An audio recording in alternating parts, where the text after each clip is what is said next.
জগৎকে শিক্ষা দেওয়ার জন্য সরোদিনী গঙ্গার তীরে এসে কি করলেন?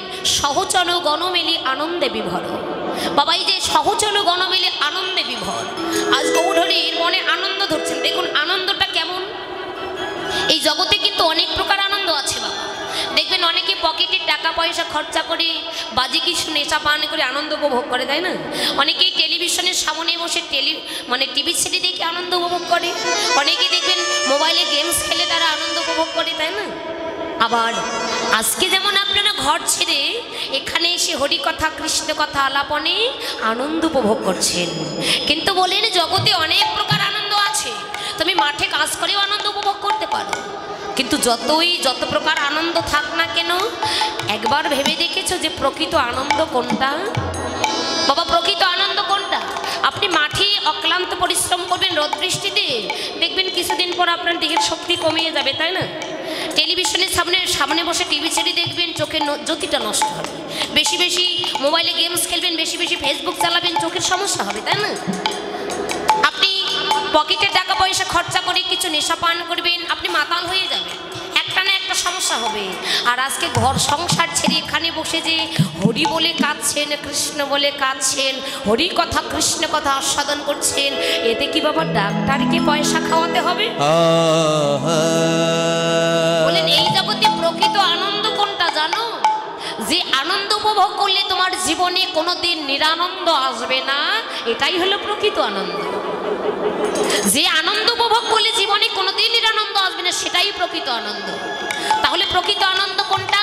যেমন আজকে আপনার হরি কথা কৃষ্ণ কথা আলাপনে আনন্দ উপভোগ করছেন, যেটা আপনার জাগতিক জগতের এই যে চলার পথে যে সম্বল হয়ে যাচ্ছে, আবার পারমার্থিক জগতের অর্থাৎ আধ্যাত্মিক জগতের আপনি যে ভবপারের কড়িটা যে সঞ্চয়টা করছেন, এটাই হলো আপনার একমাত্র প্রকৃত আনন্দ।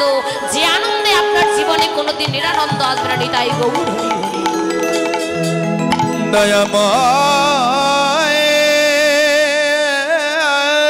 তাহলে দেখুন, আর সেই দুর্লভ মানব কুলে জন্ম পেয়ে আমরা কোনোদিন গৌর বলে কাঁদতে পারছি না, কৃষ্ণ বলে কাঁদতে পারছি না। কেন বাবা? আমাদের তো কোনো কিছুর অভাব নেই, আমরা কেন কাঁদবো? অভাব মানুষ যখন অভাবে পড়ে যায় তখন কিন্তু ভগবানকে স্মরণ করে, তাই না? আমরা যখন বিপদে পড়ি, যখন কষ্টে পড়ি, তখন তাকে স্মরণ করি। বলে আপনার আমার কিসের অভাব? সবই তো রয়েছে। এই যে দেখুন একবার নিজের দেহটাকে লক্ষ্য করি, আপাতমস্তক সব পেয়েছি, ভগবান কৃপা করে সব দিয়েছে মা। তাহলে আমাদের তো অভাব নেই। আমাদের মাঝে একটা আছে কি? বলে ধন সম্পদ টাকা পয়সা বাড়ি গাড়ি, কোনো অর্থপাত্র কিছু আছে বা না আছে, প্রত্যেকের মাঝে কিন্তু অহংকারটা লুকিয়ে আছে বাবা। আপনার আমার কিছু আছে বা না আছে, কিন্তু প্রত্যেকের মাঝে অহংকারটা লুকিয়ে আছে। কিন্তু মনে রাখবেন, যে অহংকারে তুমি বশীভূত হয়ে আছো, যে অহংকারের আসনে তুমি বসে আছো, যে অহংকারে বেশভূষা পরিধান করে আছো, মনে রাখবে সেই অহংকার করে থাকলে তুমি জীবনে কোনোদিন আমার গৌর গোবিন্দের কৃপা লাভ করতে পারবে না। কেননা অহংকারের পক্ষ আমার ভগবান কখনো কোনোদিন অবলম্বন করে না বাবা। যে পক্ষে অধম আছে সেই পক্ষটাই আমার ভগবান কেবলমাত্র অবলম্বন করে। অহংকার করেছিল কারা বাবা? অহংকার করেছিল শত ভাইয়ের দাদা দুর্যোধন, তারা কিন্তু ভগবানের কৃপা লাভ করতে পারেনি। কারা ভগবানের কৃপা লাভ করেছিল? একমাত্র পঞ্চ পাণ্ডবেরা ভগবানের কৃপা লাভ করেছিল। তাই অহংকার করে কোনোদিন ভগবানের কৃপা লাভে করা যায় না। আমাদের অহংকার একটাই, যে আমরা তো মানুষ, মনুষ্য বলে জন্ম নিয়েছে আমরা মানুষ। জগতে যত জীব আছে তার মধ্যে মানব জীব অর্থাৎ মানব জাতির শ্রেষ্ঠ জাতি। আমরা মনুষ্য বলে জন্ম নিয়েছি, আমরা মানুষ, আমরা তো শ্রেষ্ঠ জাতি, আমাদের আর অন্য কিছুর প্রয়োজন নেই। কিন্তু বাবা আজ আমরা মানব কুলে জন্ম পেয়েছি বলে আমরা মানুষ তা কিন্তু নই। কেননা মানুষ কুলে জন্ম নিলেই কিন্তু তাকে কখনো মানুষ বলা যায় না। কারণ মানুষ কুলে জন্ম নিয়ে যদি মানুষের মনুষ্যত্ব বোধটুকু না থাকে, চেতনা বোধটুকু না থাকে, তাকে কিন্তু কখনো মানুষ বলা যায় না। মানুষ আমরা সকলেই, আপনি আমি মানুষ আকারে মানুষ, কিন্তু মানুষ হলে হবে কি? সেই মনুষ্যত্ব বোধটুকু চেতনা বোধটুকু এখনো অর্জন করতে পারিনি। তুমি আমি কিসের মানুষ? বাবা একবার এখানে আপনারা বিচার করে দেখুন, এখানে আপনারা আমরা যারা আছি, ওমায় একবার মন দিয়ে কথাটা আস্বাদন করবেন। একবার ভেবে দেখুন তো, এখানে আমরা যারা আছি কেউ আমরা বুকে হাত দিয়ে বলতে পারবো কোনোদিনই বলেছিলাম গৌরে তোমার দেওয়াই হস্ত দ্বারা এই একটি পুষ্প আমি আমার নয়নে গঙ্গা জলে তোমার শ্রীচরণী অর্পণ করলাম, তুমি নিজ গুণে কৃপা করে দাস করে নিও প্রভু। ভুল করেও আমাদের এই বদনে গৌরের নামটা আসলো না বাবা, কিন্তু কারা ভগবানের কৃপা লাভ করতে পেরেছে গো? এই জগতে যারা গৌরের নাম ব্যতীত অন্য কোনো নাম জানে না, যারা গৌর ভাবনা ব্যতীত অন্য কোনো ভাবনা অন্তরে ভাবতেই পারে না, যারা দিবানিশি শয়নে স্বপনে সুখে দুঃখে প্রত্যেকটি কর্মের মধ্য দিয়ে যারা বদনে গৌর বলে কাঁদে, কৃষ্ণ বলে কাঁদে, জগতে তারাই তো আমার গৌর গোবিন্দের কৃপা লাভ করতে পেরেছে। কেননা আমার ভগবান সব সইতে পারে, দুটি জিনিস সইতে পারে না বাবা। এক হলো ভক্তের অহংকার, দু হলো কোনো ভক্তের নয়নের জল। ভগবান ভক্তের নয়ন জল সইতে পারে না, আবার কোনো ভক্তের অহংকার সইতে পারে না। কোনো ভক্তের যদি অহংকার বেড়ে যায়, সেটা কোনো না কোনো দিক দিয়ে হোক ভগবান তার অহংকার চূর্ণ করে দেয়। তাই ভগবানকে ডাকার মতো ডাকলে, কেউ যদি নয়নে গঙ্গা বাড়ি বিসর্জনে করে ভগবানকে ডাকার মতো ডাকে, ভক্তির ডাকে ভগবান সাড়া না দিয়ে কখনো দূরে থাকতে পারে না। ওমা কুন্তী মাতার কথা শুনেছেন তো সবাই, তাই না? পঞ্চ পাণ্ডবের মাতা কুন্তী দেবী, এই কুন্তী কিন্তু ভগবান কৃষ্ণকে বড় ভালোবেসেছে। এই জগতের লক্ষ্য করবেন মাগো, যে ভক্ত ভগবানকে বেশি ভালোবাসে ওই ভক্তের দেখবেন দুঃখের কোনো সীমা নেই, কষ্টের কোনো সীমা নেই। কেন? ভগবান পরীক্ষা করে এটা আমার আসল ভক্ত কিনা নকল ভক্ত। স্বর্ণকারেরা যেমন সোনাকে কষ্টি পাথরে ঘষে মেজে যাচাই করে এটা খাঁটি সোনা কিংবা নকল সোনা, তেমনি ভগবান ভক্তকে দুঃখের অনলে কষ্টের অনলে পুড়ে ছাই করে পরীক্ষা করে এটা আমার আসল ভক্ত কিনা নকল ভক্ত। কেন? যে করে আমার আশ আমি তারই করি সর্বনাশ, তবু যদি না ছাড়ে পাঁচ তবে আমি তাকে করি দাসের ওই অনুদাস। বাবা সারা জনম ভগবানের কাছে সুখ শান্তি চেয়ে গেলাম, দয়াময় তুমি আমায় সুখ দাও, তুমি আমায় শান্তি দাও, আমি যেন ঐশ্বর্য বিলাসিতা ভোগ করতে পারি। কিন্তু জীবনে একবারও কোনোদিন বললাম না প্রভু তুমি যত পারো আমায় দুঃখ দাও, কষ্ট দাও, কিন্তু সইবার মতো শক্তি দাও। কিন্তু প্রভু গো তুমি যেন নিজে সুখে দেখো, কারণ তোমার সুখে আমার সুখ, তোমার দুঃখে আমার দুঃখ।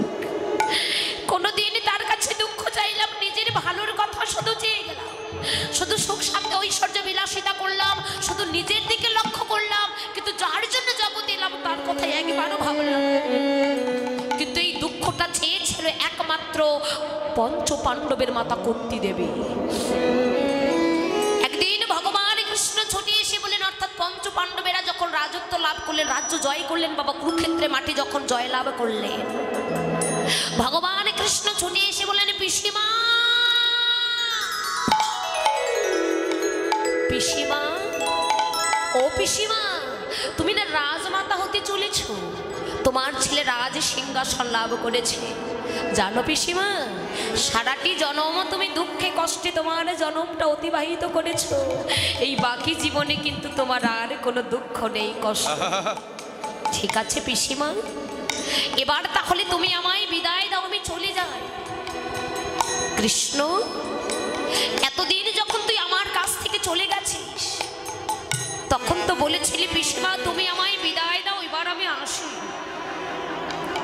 আর আজ কিনা বলছিস পিসিমা তুমি আমায় বিদায় দাও, আমি চলে যাই।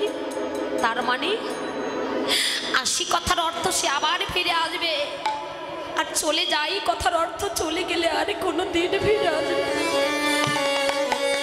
ও কৃষ্ণ এতদিন আমি অভাবে ছিলাম, দুঃখে ছিলাম, কষ্টে ছিলাম, তাই তুই আমার কাছে ছিলি তাই না? আর আজ আমি রাজমাতা হতে চলেছি বলে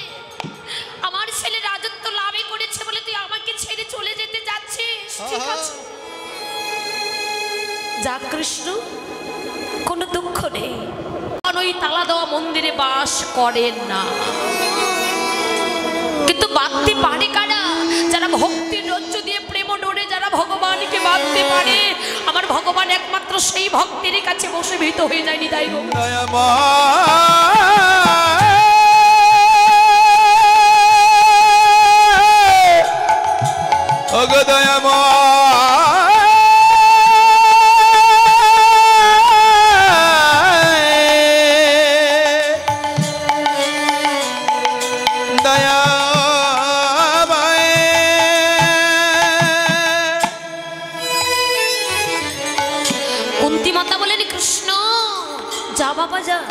যদি চলে যেতেই হয় তুই চলে যা, কারণ তোকে তো ধরে রাখাবার মতো আমার কোনো সামর্থ্য নেই।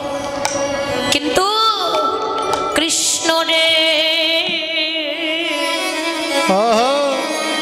চলে যাবার প্রাক্কালে তব চরণে এই অভাগীর একটাই নিবেদন, এই জগতের মাঝে যত দুঃখ আছে, যত কষ্ট আছে, যত জ্বালা যন্ত্রণা আছে, যত ঘাত প্রতিঘাতে, যত বেদনা আছে, বেদনা আছে, একবার দে দে তুই আমার হারানো দুঃখ।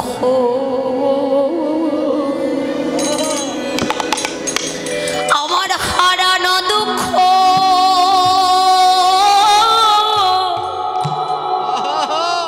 আমায় ফিরাইয়ে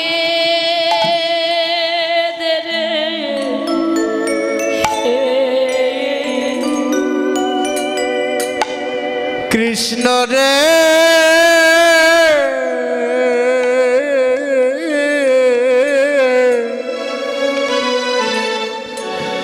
দে তুই আমার হারানো দুঃখ।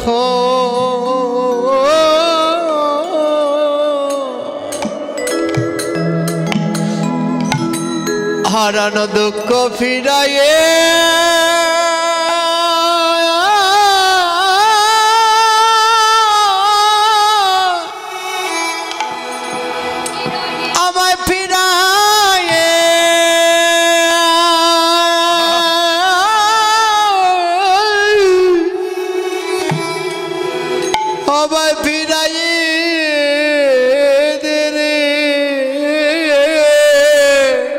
কৃষ্ণ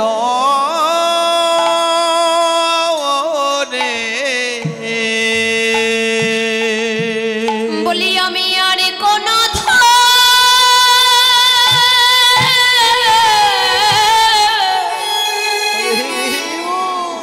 আমি আর কোন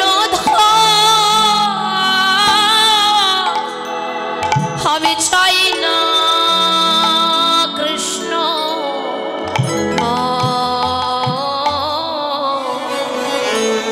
দে দে তুই আমার হারানো দুঃখ।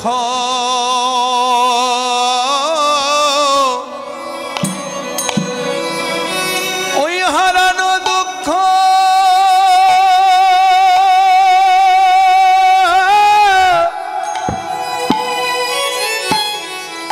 হারানো দুঃখ ফিরাইয়ে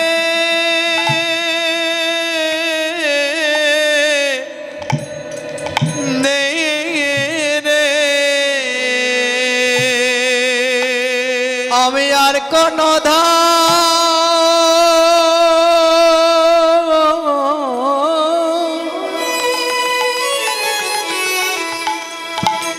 আমি আর কোন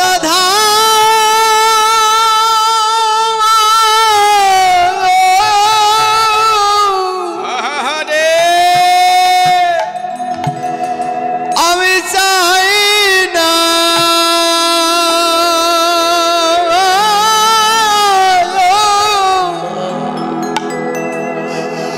আমি চাই না কৃষ্ণ। ওরে কৃষ্ণ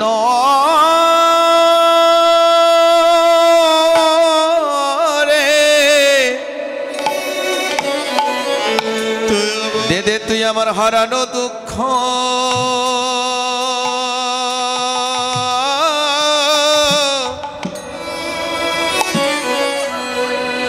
হারানো দুঃখ ফিরাইয়ে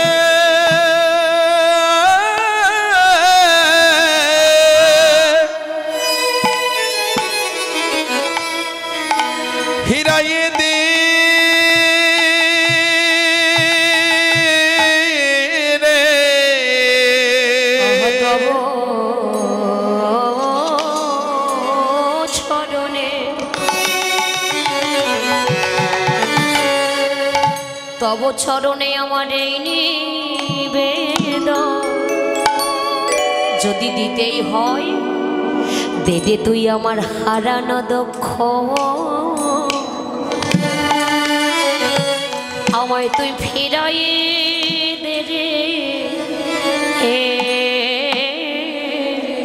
ওরে তব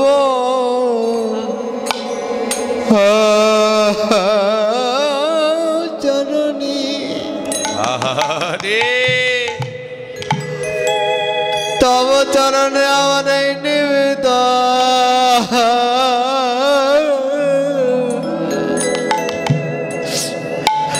দে দে আমার হারানো দুঃখ,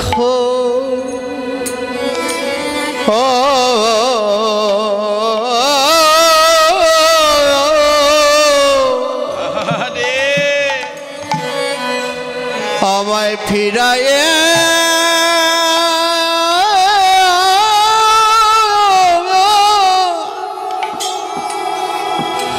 আমায় ফিরাইয়ে দে রে।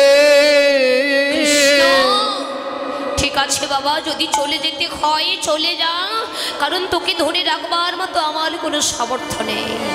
আর যদি চলেই যেতে চাস তাহলে যত দুঃখ, যত কষ্ট, যত ঘাত প্রতিঘাত আছে তুই আমায় চাপিয়ে দিয়ে যা, কারণ তুই আমায় যত কষ্ট দিবি আমি তত কৃষ্ণ বলে কাঁদবো। বাবা যত কষ্ট দিবি আমি তত কাঁদবো, আর তত সকাল সকাল কৃষ্ণ কৃপা আমার হয়ে যাবে। আর যদি কৃষ্ণ বলে আমি কাঁদিতে পারি, আমারই কাঁদা জন্ম ধন্য হবে রে। আজকে যদি আমি কাঁদিতে পারি ও কৃষ্ণ, তবে সেদিন আমায় আরই কাঁদতে হবে না। কোন দিনের কথা বলেছে বাবা? সেই ভব নদীর পাড়ের কথা বললেন। সেই ভব পাড়ের পাড়ে ঘাটাতে বসে সেদিন আর আমায় কাঁদিতে হবে না। আজকে যদি কাঁদতে পারি আমার কাঁদা জনমটা ধন্য হবে। পাশে দাঁড়িয়েছিল ভীম। মা তুমি পাগল হয়েছো? সারা জনম দুঃখে কষ্টে আমরা জনমটা অতিবাহিত করলাম, কেবলমাত্র একটুখানি সুখের নাগালে পেয়েছি, আর তুমি কি না হারানো দুঃখটাই ফিরিয়ে চাচ্ছ? তোমার কি দুঃখ কষ্টের স্বাদে মেটেনি? কুন্তী মাতা বললেন ভীম, ওরে যে রাজ ঐশ্বর্য সুখ শান্তি বিলাসিতা ভোগ করে এই জগৎপতি কৃষ্ণ ধনীকে হারাতে হয়। আমরা ওই সুখ শান্তি রাজ ঐশ্বর্য বিলাসিতা ভোগ করতে চাই না। কেননা এই জগতে ধনের ধনীকে কখনো ধনী বলা যায় না রে। ধন থাকিলে হয় না ধনী, কৃষ্ণ ধনে যার নাই হৃদয়, এই জগতে কেবা ধনী কেবা গরিব বুঝা বড় দায়। তাই ধনের ধনীকে কখনো ধনী বলা যায় না। এই জগতে জানায় আমারে গৌর ধনের ধনী, জানায় আমারে কৃষ্ণ ধনের ধনী। এই জগতে একমাত্র তারাই তো বড় ধনী। শাস্ত্রে বললেন সম্পত্তির মধ্যে যে মেয়ের কোন সম্পত্তি গণি, রাধা কৃষ্ণ প্রেমে যার সেই বড় ধনী। বাবা তাহলে সেই প্রেমটা আমাদের কজনার ঘরে আছে? এই ধনের ধনী আমরা কজন আছি জগতে বলুন? আমরা ধনের ধনী, কিন্তু ধন থাকলেই তাকে কখনো ধনী বলা যায় না। তাই ভগবানকে পেতে হলে ভক্তি সিদ্ধান্তে কলম দিলেন। ওই ধন সম্পদ, টাকা পয়সা, বাড়ি গাড়ি, কোনো অর্থ, কোনো পাত্রের প্রয়োজন হয় না। তাকে পেতে হলে সর্বপ্রথম দরকার প্রেম আর ভক্তি, ভক্তি আর বিশ্বাস। বিনা প্রেম সে নাহি মেলে নন্দলালা। তাই আমার গৌরীর মনে আর আনন্দ ধরছে না। কেন? সেই ষোড়ধনির তীরে সহচর গণিকে সঙ্গে লয়ে আজ বিনোদ খেলা খেলিবেন বলে। দেখো আহা খেলা এবি বিনোদ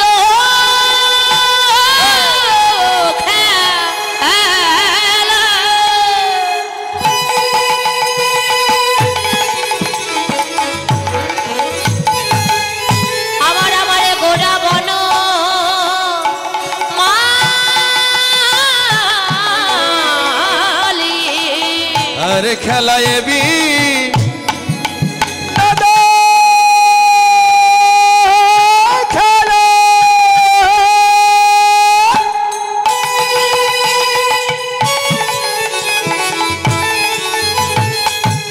আমার গোরা বনমালী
হরি নামের খেলা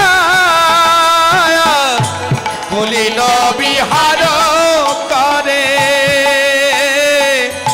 ভগত মণ্ডলী রে বলে দেবে আরো করে মণ্ডলে গৌর হরি বল। খেলায় বিনোদ খেলা, ওমা বিনোদ খেলা মানে বিশেষ আনন্দের খেলা। আবার অপরদিকে বললেন মানে বিনোদকে সন্ধি বিচ্ছেদ করে বললেন বি যোগ নো, বি শব্দে নেই, নোদ শব্দে জাত, অর্থাৎ অর্থাৎ যে খেলার কোনো জাত নেই সেই খেলা। তাহলে কোন খেলা? যে খেলার কোনো জাত নেই সেই খেলার কথা বললেন। আচ্ছা, আমার বাবারা তো ছোটবেলায় অনেক খেলা খেলেছেন, খেলেন, অপরাধ ক্ষমা করবেন। এই যে হাডুডু খেলেছেন, কাবাডি খেলেছেন, ফুটবল খেলেছেন, ক্রিকেট খেলেছেন, তাই না? অনেক খেলাই খেলেছেন। কিন্তু বাবা এই হাডুডু খেলার কথা মনে আছে? মনে আছে? অপরাধ ক্ষমা করবেন, খেলেছেন তো, তাই না? আচ্ছা, হাডুডু খেলার নিয়ম কি গো? চরণ ধরে টানতে হয়, তাই না?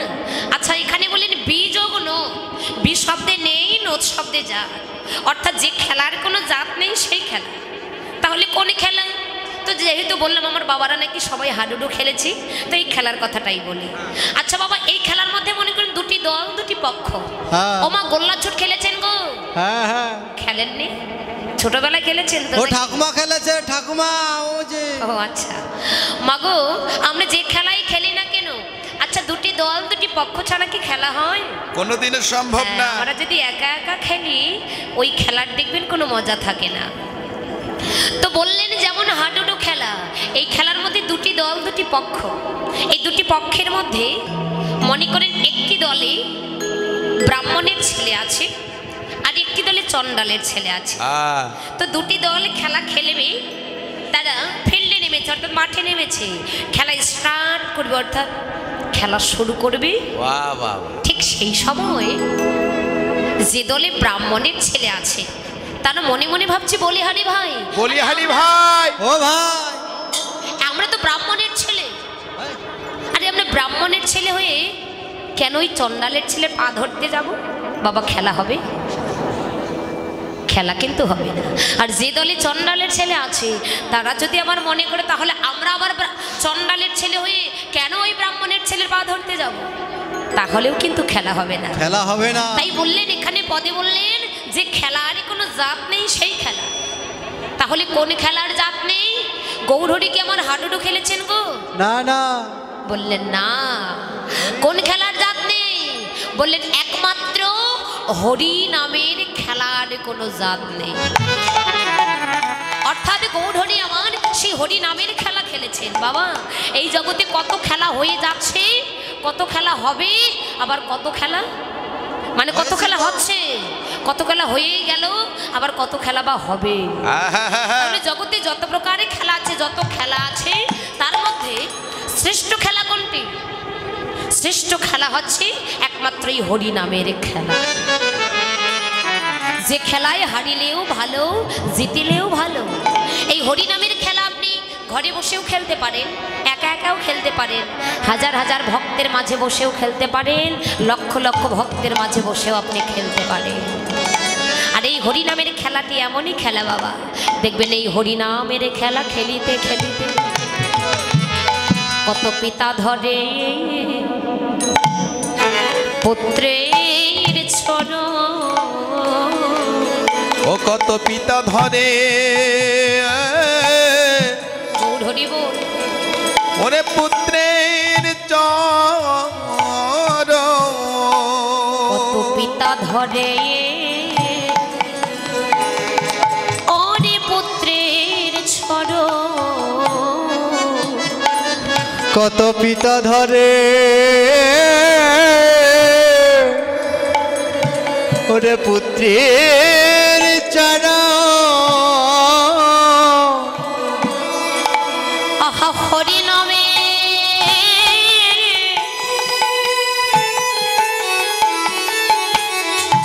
ওরে বিভোর হয়ে, ও ও কত পিতা ধনে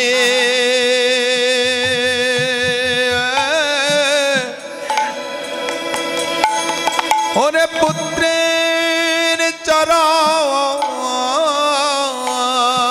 তারা মানভিমা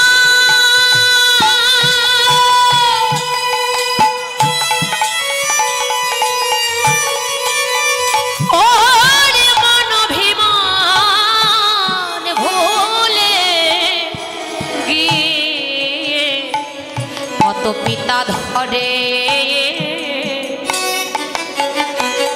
ওরে পুত্রের চরণ ওরে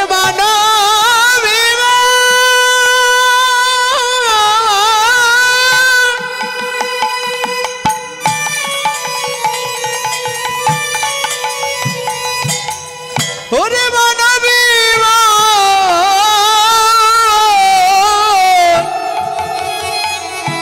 ওরে ভুলে গিয়ে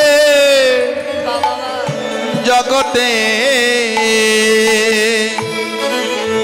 কত পিতা ধনে ওরে পুত্রের চরণ বাবা যারা হরি নামের প্রেমের সাগরে ডুবে যায় দেখবেন তাদের আত্মস্মৃতি জ্ঞান বলতে আর কোনো কিছু থাকে না। তাদের আত্মস্মৃতি জ্ঞান তারা হারিয়ে ফেলে আমার আমিত্ব বলতে কোনো কিছু থাকে না। কারণ এই হরি নামে যে ডুবেছে সেই মজেছে, অন্যের বোঝা বড় দায়। হরি নামে কি আনন্দ ডুবলে জানা যায় বাবা, না ডুবলে কখনো কোনো দিন জানা যায় না। যারা নামের প্রেমের সাগরে ডুবতে পেরেছে তারাই জানে। চৈতন্য চরিতামৃতে তার প্রমাণ দিলেন গো, কাকার কোকিল দর্শনে একই রকম কিন্তু চরিত্র দুজনার দু রকমের। কাকের ডাক বড় কর্কশ, কোকিলের ডাক বড় সুমধুর। এদের আস্বাদন কি বললেন? অরশব্দ গাছে জ্ঞান নিম্ন ফলে। কাকের ডাক বড় কর্কশ, আস্বাদন করে নিমফল। আর কোকিলের ডাক বড় সুমধুর, আস্বাদন করেন আম্ররস। বাবা দেখবেন যখন আম ফল হয়, আম ফল হবার আগে কিন্তু আম বৃক্ষে মুকুল আসে, তাই না? ওই মুকুলের বক্ষে দেখবেন কিছু মধু আছে। এই পৃথিবীতে অনেক পশু পাখি আছে, ওই মধুর সন্ধানে কেউ জানে না একমাত্র কোকিল ছাড়া। তাই বললেন কোকিল যেমন জানে মধুর সন্ধান, তেমনি কৃষ্ণ নামে কত আনন্দ কত প্রেম এই জগতের মাঝে। যারা শুদ্ধ ভক্ত, যারা রসাদ্য ভক্ত, একমাত্র তারাই তো জানে। নিতাই গৌরী প্রেমানন্দে হরি হরি।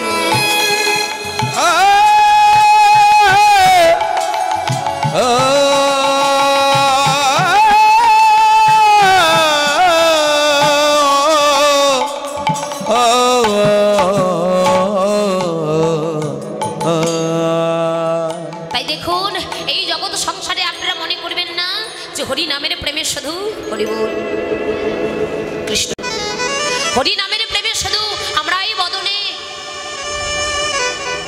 কৃষ্ণ কৃপা হোক।